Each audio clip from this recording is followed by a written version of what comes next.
Oh, God. I wasn't ready to be live today. Like, I don't know. It's just like, I feel... Well, you said we had to do it this week. We do have to do it. Now we're on a schedule, and now we're required, all right? Our contracts, we have contracts with AT&T, we have contracts with FIFA, and we have contracts... FIFA? Yeah, our FIFA contract. Why did you say F1? Way cooler. Yeah, well, because the F1 contract was more difficult than I thought to land.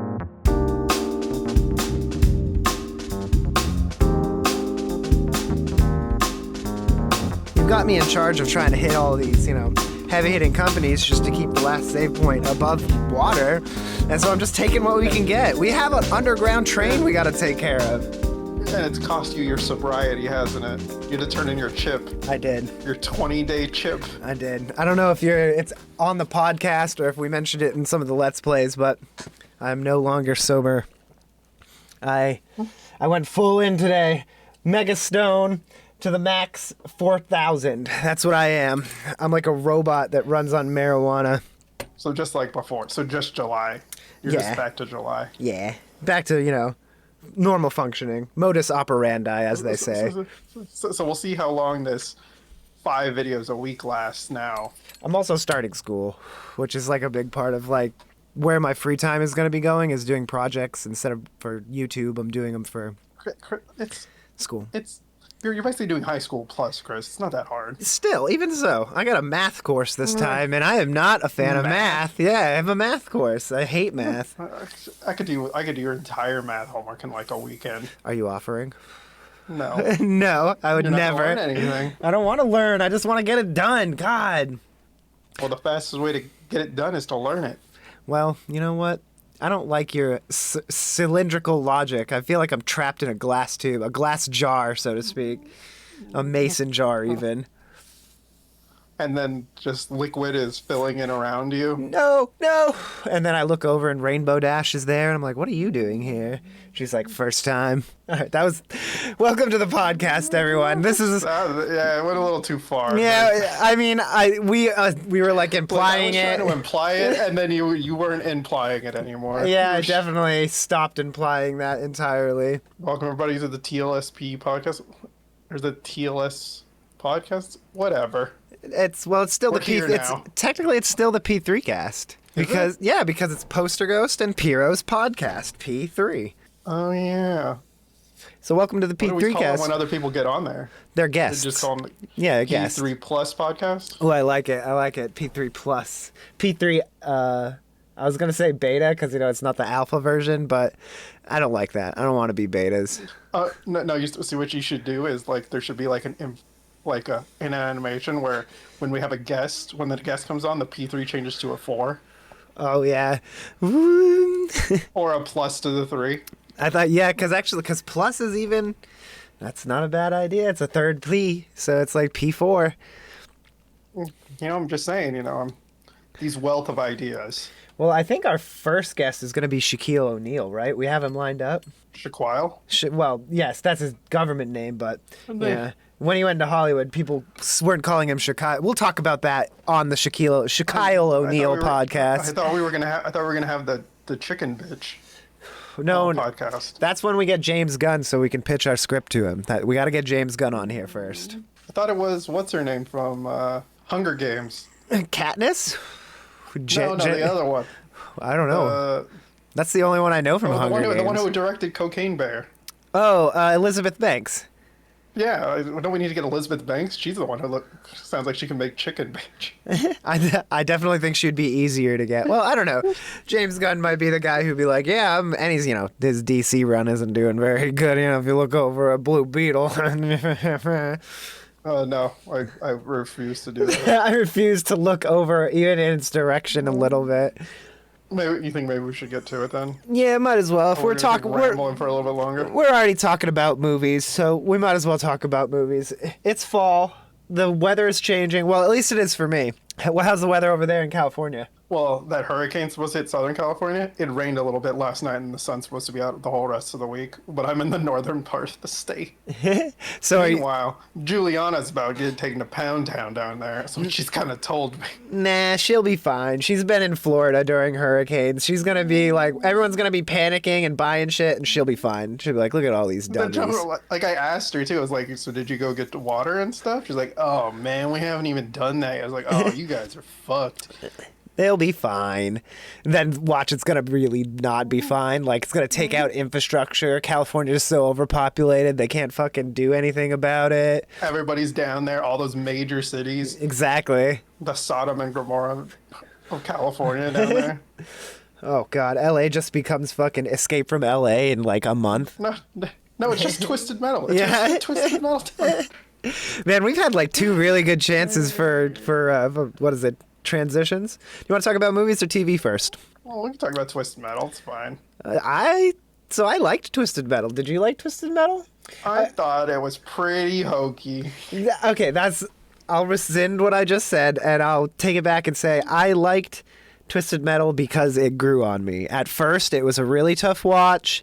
It's got some like sci-fi channel kind of feeling, like the way it's 100%. like 100% that. like the way it's acted and the way it's framed, like the way it's shot, like the cameras that they're using. It just doesn't feel very high quality. I feel like the less cringe Anthony Mackie is, the better the show gets.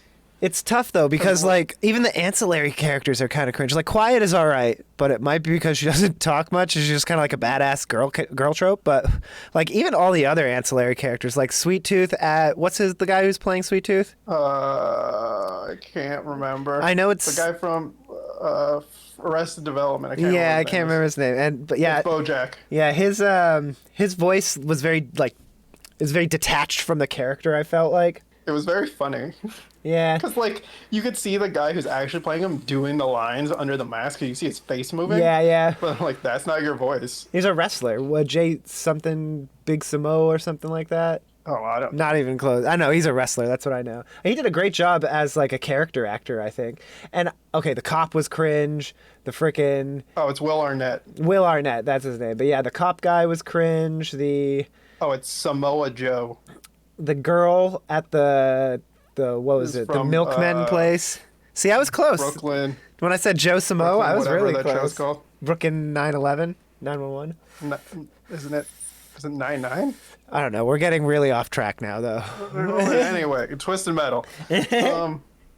So like, the most frustrating thing to me about the show, like, I'm gonna be negative Nancy the whole time. So like, cars were pretty bad at the end.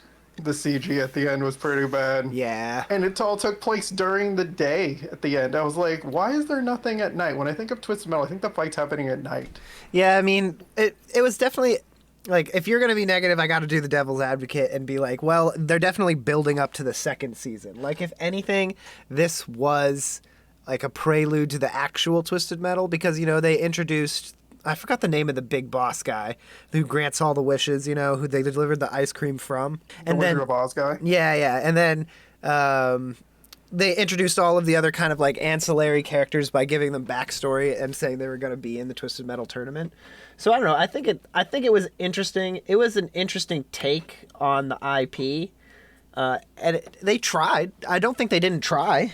I feel like they didn't take enough risks. That's exactly what it was. And I feel like the stunts could have been so much better. Like, they had a car show, and, like, maybe it's, like, it definitely could have been a budget thing, but there should have been so much more car stuff. Like, it's hard for me not to believe that it's Anthony Mackie's fault. Like, that he took more money than everybody else. Well, yeah, I mean, it's funny because you know he got paid the most, but he's, like, one of my least favorite actors on the show. He does not play a comedic role well. Do you like Stu? Is Stu your favorite character? I like Stu. He's pretty funny. Well, another show I've been kind of watching is, like, The Bear. Like, because it's basically been sweet. What was it, last month? It, like, swept across the internet with, like, the Taylor Swift song, the montage scene. Like, the show seems so real, like, grounded in the way that it's established. And then it looks like it doesn't cost a lot. And then there are times where it's like, this looks like it's the most expensive show I've ever seen. What's the main actor's name? Jeremy Allen? Jeremy, I feel like there's a subgenre where it's just him as an inner city kid that's like smarter than the people around him. Jeremy Allen White. Jeremy Allen White, yeah. Am I a little off mark with that? Is that not the bear? Is he like, oh, I've got the plan, but you know, I'm from a inner city and my family maybe not the best. It's and Chicago.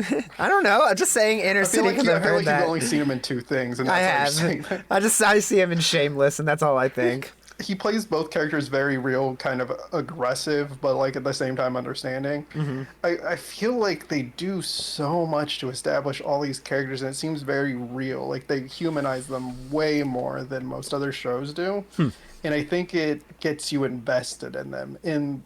Instead of it just being about like, oh, we got to make this restaurant work, you're like, no, we're more interested in seeing the characters succeed. And I haven't finished the series yet. I think I have like one episode left. But I think it's one of those things where I'm not watching it because I know once I'm done, it's over. Because it's been so good. It's like, you know, like when you're at like a Brazilian steakhouse or something like that, you're like, I don't want to go yet. But I need to. Yeah, I can't. Like if I turn this dial over, if I turn it to red, it's done. That's pretty high praise. I mean, like, there's not many things that are like that. Like, it's like I don't want to finish this kind of feeling. Like, I don't want to finish this book because I know I'll never get to, you know, experience that again. Yeah, I haven't seen anything like that in a long time. I think it's a very specific genre, but like I've been really enjoying it. Yeah, I've been watching. Like a little bit of Futurama, and then there's a show called Solar Opposites that's made by the same people. Well, it used to be made by the same people who made Rick and Morty, but since all the controversy, they kicked him out and replaced him with the guy, the British guy from What We Do in the Shadows. He does the Rick's voice acting now, or the Rick guy. Barry, what's his name? I don't actually know his name, but yeah, he's you know who I'm talking about. Nandor. What the fuck is his name? But the fat one, right? Yeah, exactly. The British one. Well, I guess they're all weirdly European in some way. But yeah. I mean, Matt Berry. It's Matt Berry. Matt Berry, that's what it is, yeah. So they just replaced the voice straight up, and they were like, this is my voice now, and you're going to deal with it. And, you know, Rick and Morty is kind of like, or I guess it's Solar Opposites, but it's the same type of humor. It's that kind of like random nihilistic kind of humor, I guess you'd call it. And it, you know, so it worked. They replaced him seamlessly. I was like, oh yeah, I don't mind at all. It was like when they replaced Aunt Viv on Fresh Prince of Bel-Air, right? Everybody just kind of went with it. They're like, oh, all right. I mean, other than that, What We Do in the Shadows has been the same old kind of schlock that it has been. I mean, it's what, on the 8th season now? I think it's season 5. No, it feels like it's been a million. But yeah, we're wrestling with the whole... Season 5. We're wrestling with the whole Guillermo as a vampire thing now. And I mean, it's an interesting storyline and stuff, but it's more like a will they, won't they, but is Nandor going to kill him? Like that's the whole season. Yeah, exactly. The whole season, like that's the overlying question. But then at the rest of the show, it's like we still have these random episodes where nothing really changes. Like it's fucking Seinfeld. the best. Well, that's exactly what it is. It's like Seinfeld with vampires. But I think Colin Robinson's the best. Like anytime it does like a side story with Colin Robinson, I end up like I think that's where I find it the most funny. Really, I feel Matt Berry is my favorite for me because he's the most ridiculous. Like he's self-aware, but at the same time, completely not. Yeah, I mean, I like both. I think the show has lived as long as it has because the characters are so good. Like Nandor's really likable too. It's hard not to like Nandor or Guillermo for that matter. So I mean, I think that's how it survives on its like kind of sitcom charm there. But do you think that this cast is better than the original cast? Oh, it was freaking the guy from Flight of the Conchords, and then the Indian guy that is in everything now. He's a director too. Taika Waititi. Is he Indian? I don't think he's Indian. He's not. He's just. Are you gonna cut that? Yeah, I don't know. Maybe I'll beep it. I don't know. I don't know. I don't know. I mean, I admit that was short-sighted of me. I can't recover. I'm trying. So what movies have you been watching? It's fall. Do you watch any good scary movies during the fall? Like, I know Me and Horse Thief Derek, during the fall, we try to do like horror movies more often. We try to watch all the classics, and I've already watched. No, it's like you guys watch the worst movies. No, like you guys are like scraping the bottom of the barrel now. well, we've seen a lot of them. That's a good reason why. But we do have to watch. Like we are watching bad movies, but I've watched Child's Play and Hellraiser already, so I'm already getting myself in the mood. Don't you have to like do it for October? I'm getting there. I mean, I'm just impatient. All right, the Spirit store is open. I can watch Halloween movies. Aren't you the one who's told me that you haven't watched Jaws? Yeah, but I watched Hellraiser for the 5th time. You haven't watched Jaws, but you've seen both Meg movies, is what you're telling me. The Meg movie was awesome. That's my favorite movie. It was better than Barbie. It was better than Talk to Me, which I only saw the last bit of, and it was better than Across the Spider-Verse. Across the Spider-Verse was... Yeah, Across the Spider-Verse was too fucking long. It was like an extended music video with fan service. I don't know. Was it too preachy for you? It's not even that it was preachy. It was just, I don't know. I just wasn't interested. Like, it's the same fucking shit over and over again. I don't care what format you put it in. He also didn't like Wakanda Forever, if you catch my drift. Wakanda Forever? You just couldn't remember the name Black Panther? No, that was what the second movie was called. Oh, I didn't watch the second movie. I didn't like the first one. I know. See? Well, you got it. I feel like we're going. The poster ghost name is for more than one reason, you guys. Come on, guys. Now, I feel like you're putting me in a South Park plot line right now. I feel like you're just trying to incriminate me for having taste in movies and being fucking tired. Wait. I'm fucking tired of Marvel movies. The reason I liked the Meg 2 as opposed to, something long like Into the Spider-Verse or, I don't know, fucking even Black Panther is because it was unique, it was fun, it had tension, it actually didn't last 4 hours, and it wasn't to be continued like frickin' the Spider-Verse was. When it said to be continued at the end of Across the Spider-Verse, the new Spider-Man, it's like, come on, that's what I said. I was like, I'm done with this. Like, make it a fucking TV series. Like, don't. 3 hours is too long. And make it continued. It's too long. It was 2 hours and 20 minutes. It was too fucking long. Well, you escalated from 3 hours to 4 hours. Well, it just feels long, right? Indiana Jones was too long. Fucking Dungeons and Dragons was too long. Dungeons and Dragons wasn't even 2 hours. Well, here's the thing. They need to fucking figure out what the hell is going on in the movie theater, all right? I'm not old. Those movies are just too long, and they're trying to, make it a worthwhile thing. Well, we've been ranting a long time about movies here. They're too long. The movie theater's too loud. No, I like that. I like too cold in the movie. No, I like that. I gotta get up to pee, though. There is some... You're like, they don't let me bring my alcohol from outside the movie theater.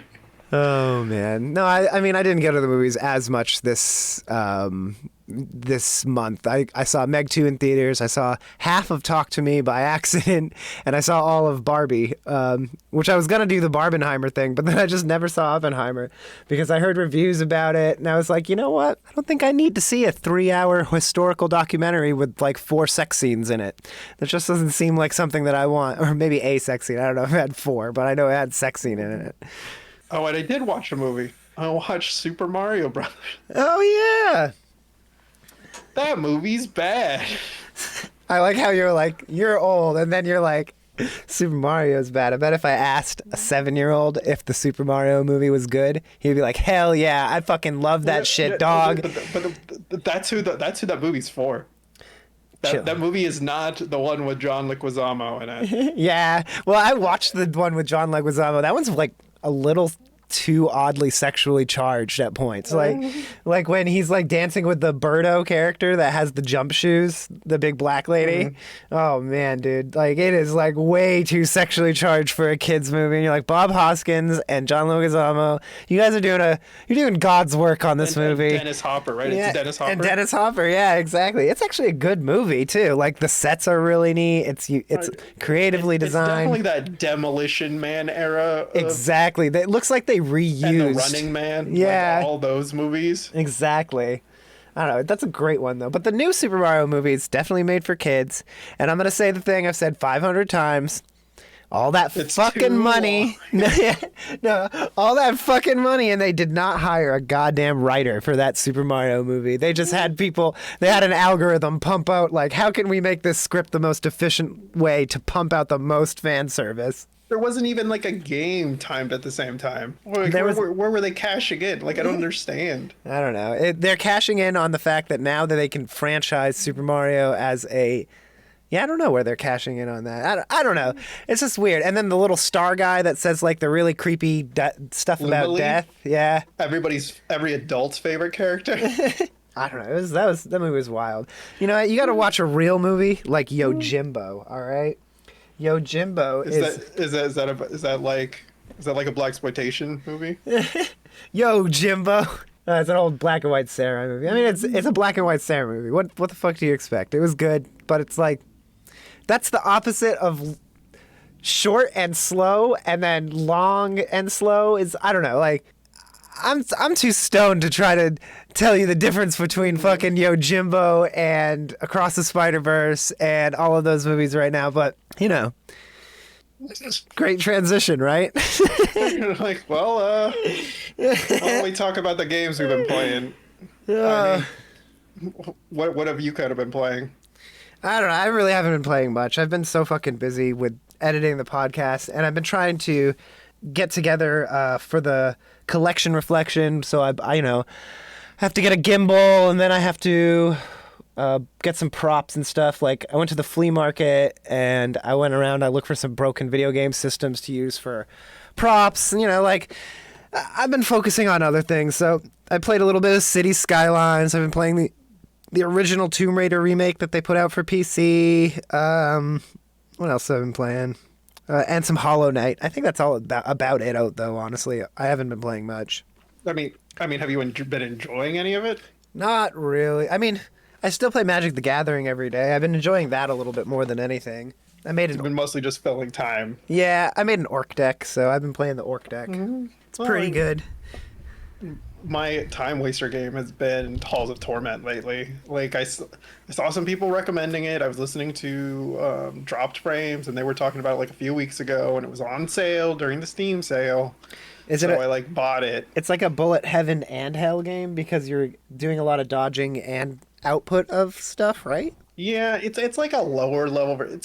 It's more Vampire Survivors. There's no dodge or anything like that, but It feels like you have more of a chance than Vampire Survivors. The quality of characters is pretty low, and I haven't unlocked a new character in a long time. I probably need to Google how to do that. Yeah, you're at that point. But like when I first played, I was gonna return it because I was like, this game's so shallow. And then like it got further, and I like bought further in to like the numbers and stuff, and like saw some things were broken, and now I have like 20 hours in it. That's like, pretty good. There are days where I was supposed to be recording content to try to get further in these games, and I'm just sitting here on my computer playing a 30-minute run of Halls of Torment when I could have recorded a little bit of Final Fantasy. And then here we are. I mean, it happens. I'm tired now. I totally get it. So, you know, that's the same thing I've been doing. It's like, yeah, could be playing this game, but I don't really want to. Plus, have been making a lot of content. Let's be honest, we have been playing a lot of Baldur's Gate and recording everything. I want to play it more, but matching schedules of two adults is difficult, especially when there's a time difference. Yeah, that's the real right there. Because like I think we're only like 12. We're on episode like 14 or 15, right? So we got to be like 12 to 14 hours in. We're still in Act 1. Yeah. Level 4. Well, you know, we both work. We both have stuff we do outside of work. And then not only that, there's a 3-hour time difference between us. So if I want to play with Zach, I have to stay up until 9:30, 10 o'clock, which means I'm invested until 11 o'clock midnight, no matter what. And, you know, I think the theme of this episode is that we're getting old. And you know, I just heard that you can't stay up. That's what I'm hearing. Sometimes the reason we don't have more Baldur's Gate content is because you have to go to sleep. I'm the sleepiest of boys. All right. Sometimes I like to go to sleep at like 11 o'clock. Sometimes I go to sleep right when I get home from work. And Yeah, I that's the know. worst. That's what happens more often when I look on Discord and you're fucking idle. Like Like when I get home, I'm like, it's like 9:30 there. you're like, oh, he passed out. He's done. He must have eaten something that made him sleepy. Well, But yeah, yeah, I mean, I've been really enjoying it. me too. Yeah, I like it. Like I like the character building, but I'm in the same spot where we get to in the campaigns. Where it's like I want like one more level. Just give me like one more level, and I want to do what I want to do. And then here I am. I don't get to do what I want to do, and it's making me angry. See, I think I'm more invested in, I don't know, my favorite thing about it is exploring and discovering stuff. And like, I think it's going to be nice because we're at the point almost where Zach is going to be experiencing everything new. And because like this is all new for me and I'm really enjoying it, but like a lot of it, we're strategizing with a little bit of metagame because Zach knows what's going to happen. Yeah, like once we get past this, it's like unimportant. And so we're both like we're playing together and we're each piloting two characters and running through the game that way. And it's been good. It's just, it's something that we don't do in D&D where we like immediately separate. You're like, I'm going to go over here. All right, I'm going to go over here. Yeah, it's easier to be more independent, but we've definitely activated some triggers on accident. We have had some mishaps with spells and throwing stuff. Like, there's been some infighting between us. Like, it's been a fun experience. Like, I haven't played a co-op experience like this in a long time, too. And so it's really cool to just, like, go through this. And that's more or less what I'm like. I want to experience something new with you. Like, it's more fun when we're both like figuring stuff out. I like when we're in dialogue and we're sitting there like, oh God, what do we say? Like, where should we go with this? Right? Like, do we pick this horribly hilarious answer, or the I mean, real answer, or the in between answer? I try to answer like an orc cleric would. That's my goal. Is like I just try to like, and most of the time there's like a rude answer or like an orcish answer, so it makes it easy. But we also let Zach do the talking because his character has the highest charisma, and we don't want to fail all of our roles. Like, so the roles thing is something that I think is like I didn't really think about until like today when I was thinking about us doing the podcast. So how do you feel about like us not rolling in combat? Oh, well, I guess there's technically roles in combat on Baldur's Gate, but it's just to the side. I mean, but it like it gives you that percentage. And I assume it shows us the roll, but you don't get the like when you do a skills check. I actually have to click the dice. Do you feel like it's missing something from that? Because like I wasn't aware until I really thought about it today, and we've been playing it, for a couple of weeks. I mean, I don't think it's terrible. I think it suits like the combat system suits the game itself. It's definitely like directly carried over from Divinity Original Sin. Like, I don't know if they really had to do much with this engine, except maybe beef it up a little bit to get it working. Divinity Original Sin to this game, like they probably barely had to do anything. But yeah, I mean, I don't think it's unnatural to the D&D process, and I feel like, yeah, I think it's good because the original Baldur's Gate games, like, they didn't feel like you were rolling a dice in combat either, And I don't think that's a detriment to it. I think rolling the dice, like this is why I think they did it, because rolling the dice would slow the game down a lot. Yeah, totally. I feel like the percentages and like the rolling feels, well, you know what? We played D&D yesterday and the rolls were definitely not in my favor. Yeah. So I get that sense sometimes when we're doing like skills challenges and stuff where it's like, oh, I got an advantage and I got like a 5 and a 1. Like, and you're just like, well, what the fuck? You're like, well, how is that possible? You're like, I thought we didn't put on the punishing dice rolls. Yeah, I know, right? Yeah, I enjoyed, like, the storyline is so shallow for us right now. We're literally just hunting goblins. And it's like, we're getting more into the characters, I guess. We know about all of these companions we're picking up. And there's a fuck ton of companions. I'd say if I did have one complaint, it's that I'd like to play with our Basher army because we just took both the warriors with us. Like, we have the fighter and the barbarian. I feel like us not playing with, like, a rogue or some sort of technical hero is really a detriment to us right now because we're getting just brutalized by traps and we're just breaking open every box. Like, you're like, oh, this chest. Oh, you don't have a lockpicking kit. You're like, oh, I got the big lockpick right here. Exactly. You just hit the chest. Call it the master key. There's something about playing the game unoptimally that I enjoy because it puts us in situations where we have to think our way around the problem using the limited resources we have. Whereas if we have a perfectly balanced party, like it takes some of the stress out of it. Right. When we were playing yesterday, I was rolling really badly. I'm like, well, this is just how it is. And you're like, you sound like Nick. And I'm like, no, because Nick is mad. He was I'm like, way all right, well, let's saltier just about see where it. this goes.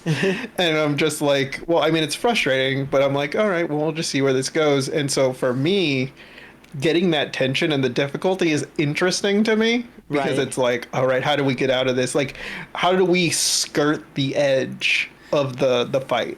Right. Well, Like, I think that Baldur's Gate has actually assisted in my imagining of Dungeons and Dragons. Easier to picture how the what's it gonna called? The initiative phases work, and then like how to use skills in non-combative ways, like or in like in the passive sense. I mean, like outside of combat. Yeah, exactly. Well, and it's like, unless prompted, all of the campaigns that we play typically only ask for like specific kinds of checks, and people don't really say, I want to do something. Well, no, they say that, but then it's like, well, then make this check, right? It's not, most of the players are not super active unless it's you tell them what to roll. I think of one of our players specifically who does that. We're not gonna drop any names here, but But I think there's this tendency to want to be able to just do everything instead of like understanding that chance is part of it. And like when we're playing with other people, like when we're doing separate stuff in your campaign right now, I try not to pay super attention to what's going on because I want it to be like one of those things where they have to convey the information to me, right? Like I don't Right. act as if I know that information. Whereas, like, I sometimes feel that, like, when we're playing Baldur's Gate 3, that it's, like, sometimes it's good to have the separate conversation. But then again, the interaction where I tell you what's happening happens here, not in the game. My thing is Baldur's Gate feels a lot harder than how I typically play the game. But I think it's because I haven't hit my power spike. right. And I think once that happens, things will be different. Where we're at right now, the level like 1 to 4 ish, I mean, it's felt very deadly, like the way it should feel. Right. And I feel like once we hit like 5, 6, 7, it's not going to feel that way anymore. Yeah, we're gonna feel more like actual adventurers, like powerful against stuff instead of less at the mercy of the world. Yeah, we're not as screwed to like a critical hit the way we were early on. And dying in one turn just because our HP is so low. Well, that probably will not happen to us again. Hopefully. What do you think about all the acclaim it's been getting and all the interest? Well, I feel like we're not deep enough to really, not to say we can't speak on it, but like I feel like I haven't experienced enough of the game to really, speak on it, I guess. But like from what I can see, people really like it for how innovative it is, and the things that I see online, like the TikTok stuff of the stuff that people are doing, I'm like, man, I don't think like that. I don't think that outside of the box. Like, I'm just getting from point A to point B in these video games. Like, I'm not like trying to break the rules or, expand my mind. I don't know. Like, they're doing insane shit. Like, I saw someone fighting with 2 hot dogs. I saw someone like planting fire bombs all over the Goblin City and then blowing them all up in a chain reaction and then destroying the entire Goblin City in one turn.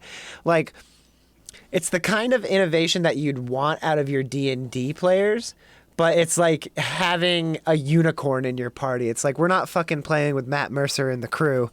So all of that acclaim and innovation might be lost on me. You know what I'm saying? I think that my sort of takeaway from it is that, like, from watching all of those things and, like, I'm getting the TikToks where it's like, oh, you need to find this out. And I was like, I don't want to see this video. Right. One of the issues with us playing this game the way we are is that we feel pressured to progress through the game for content. And I think if this was a game that we were playing like in our early 20s, like late teens, where we could just throw time at this game, it would be very different. I feel like our experience would be very different. Well, I also know that the original Baldur's Gate, you could experience the story on your own time and then take your characters into someone else's server. I don't know if you can do that here, like load a character into the server, but I would think in their 20s, that'd probably be the way we could do it. Like, we wouldn't be like, we've already said, if we were playing this alone, we'd be a lot farther because we'd have more time to play it. We'd be able to play it on our time. But since we are coordinating 2 adult schedules, We are trapped in like this kind of slow, and not that I mentioned we're making content. We're kind of trapped in this kind of like, It's like 1 or 2 hours at a time is the way we play this game, and that's not every day of the week. and not to mention it's Because like it's super goal oriented. It's like we have to do this today. This is what we want to do today. Well, what do you want to do today? Well, we have to do something. We can't just wander around, you know. it's not like how it actually could be in D&D, right? Where there's no pressure to accomplish the goal. I mean, might know that this bad thing is going to happen, but progressing towards that is at your own pace, exploring, figuring things out.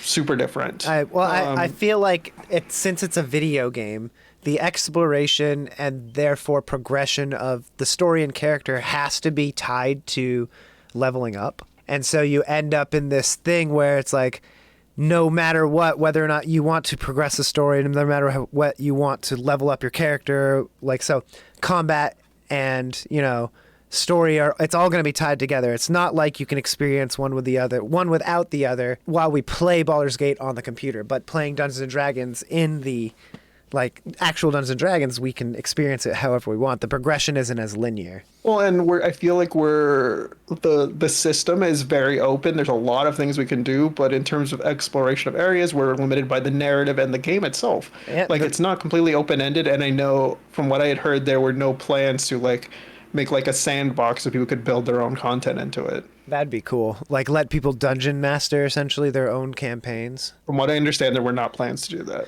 So yeah, I don't know. They were like, I feel like Baldur's Gate had some custom stuff. Baldur's Gate 2, the original ones, but I can't remember. It's been so long. well, there's a lot of mods out already, and I've chosen not to go down the rabbit hole, but a lot of the things that people are complaining about are things that you can fix. Basically what we're saying is this series of us playing Baldur's Gate, if you're following the videos, it's going to be a while. I assume, you know, it's going to take us 50, 60 episodes. Unless we decide, unless we get tired of it, and then we're like, yeah, we're freeing ourselves from this burden of recording, this burden of pleasing you people that are fucking listening to these shitty podcasts. Speaking of games that we've been playing way too long, I'm still not finished Final Fantasy. I know what episode have we released? What was the last episode we released? 5 or 6. We're like way behind. Oh my god, Zach, you are so much further ahead on this story, and we have so much more like to do. It's going at a snail's pace for us, but we did just get the big payoff with what's her name when she transformed into Garuda and fought Ifrit. I can't even remember her name. Yeah. Like that just happened in the video that you guys saw last. That's episode 5. I'm on episode like 29 or something like that. Like so much stuff has happened, and like there's so much more story, and it's so much more Game of Thrones.